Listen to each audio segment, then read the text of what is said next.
Okay, so we have this system here, and we're going to do the same thing we've been doing for the last two classes, okay? I'm hoping at some point we're bored by this, but remember, you can't be clueless and bored. Bored means you know it and you can't mess it up anymore and you're good. So negative b over 2a I'm going to use for both of these. For the top one, it's going to be 2 over a 2 times 1, and there's a negative in front of that expression. So it's negative 1 for my vertex here. When I plug that in, negative 1 squared plus 2 times negative 1 plus 4. Negative 1 squared is 1. Minus 2 is a negative 1 plus 4 is 3. So my vertex is going to be negative 1, 3. Negative 1, 3. So I'm going to have a point at 0, 4, and negative 2, 4. And I can draw a quick sketch of my parabola here. Okay. Down here, I'm going to get a negative 4 over 2 times negative 1. So, oh, I'm sorry. Misspoke there. A negative and a 4 over a 2 times a negative 2. So my vertex point for my x-coordinate is going to be 1. When I plug that 1 in, 1 squared is 1 times a negative 2. We have negative 2 plus 4 minus 3. Negative 2 plus 4 is 2. 2 minus 3 is a negative 1. So that vertex is 1, negative 1. Give it a little different color, distinguish it a little bit. 1, negative 1. And then obviously points 0, negative 3. And we got to go to the other side of 2, 3. Or 2, negative 3, excuse me. So this is the two parabolas.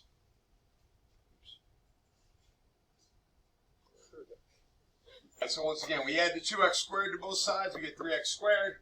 Subtract the 4x, we get negative 2x. We add the 3, we get 7. You're not going to be able to factor that.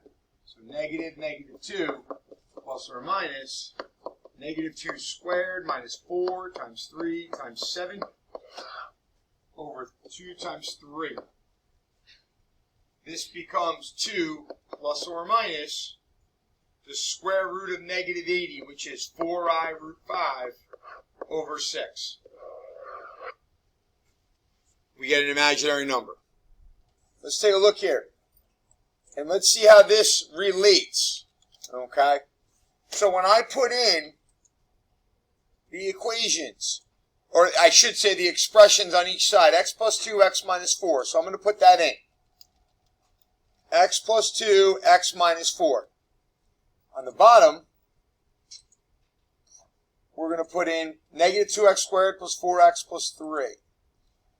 Negative 2x squared plus 4x plus 3. And take a look at my points of intersection. 3.16, negative 4.33333. Negative 1.16, negative 4.33333. Okay? Now, this is how the graphing method and the algebraic method are related. Okay? Let's say, for argument's sake, I did this. X squared minus 2x minus 8 equals negative 2x squared plus 4x plus 3. Can we agree that all I did was FOIL on the left? Okay. Let's add 2x squared to both sides, so we get 3x squared. Let's subtract 4x on both sides, so I get a negative 6x. And let's subtract 3 on both sides, so I get a negative 11. And now, negative b plus or minus b squared minus 4ac over 2a. I can't factor that, so let's plug it into the quadratic formula. Okay. Negative negative 6 plus or minus b squared is negative 6 squared minus 4 times 3 times a negative 11 all over 2 times 3. So 6 plus or minus, I'll save you the trouble. Negative 6 squared is 36. 4 times 3 is 12 times the negative 11. Negative 12 times negative 11, 132. 132 and 36 is 168. Now I can tell you this right now, the square root of 169 is 13. So it's pretty darn close to 13 right here. Okay? So do me a favor. Type this into your calculator right now. 6 plus the square root of 168. Hit equals. Take that number and divide it by 6. Tell me what you get.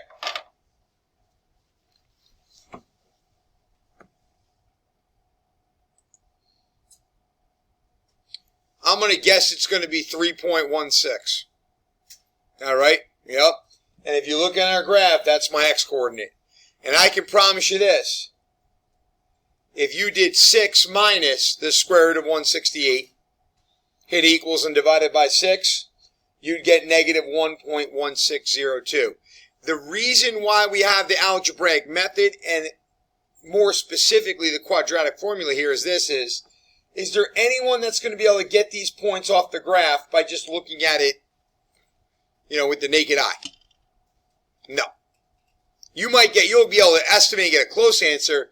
These are not exact answers anyone's going to be able to read exactly off a graph. So you either need something like a graphing calculator, or a Desmos, something of that nature, or a quadratic formula. We start with this center point of 0, 0. And this circle, because it's x squared plus y squared equals 9, the square root of 9 is 3. I'm going to put a point at 0, 3. Negative 3, 0. 0, negative 3, and 3, 0. And you do your best. All right? Now, everyone here should be able to graph this line. The y-intercept of this line is 3. The slope of this line is 1. Up 1 over 1, up 1 over 1, or down 1, left 1, down 1, left 1, down 1, left 1, down 1, left 1. And this line intersects the circle 2 spots. 0, 3, and negative 3, 0. And that's how you get your points of intersection. That is your solution. When x is 0, y is 3. When x is negative 3, y is 0. Now the other way to do this is you can do it algebraically. Y equals x plus 3. So I can plug x plus 3 in for y. So I end up with the quantity x plus 3 squared instead of having y squared. Now, whenever you have a binomial squared, you need to FOIL it out. So x plus 3 squared is this. X plus 3 times x plus 3.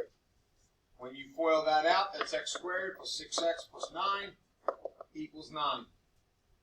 I'm going to combine my like terms. X squared and x squared is 2x squared plus 6x. I'm going to subtract my 9 over. So that zeroes both of those out. The 9's cancel. And now I'm going to factor. And watch what happens. My two answers are x equals 0 and x equals negative 3. When x equals 0, my y is 3. When x equals negative 3, my y is 0. I should get the same answers as I do from the graph. You will be asked to do this both ways.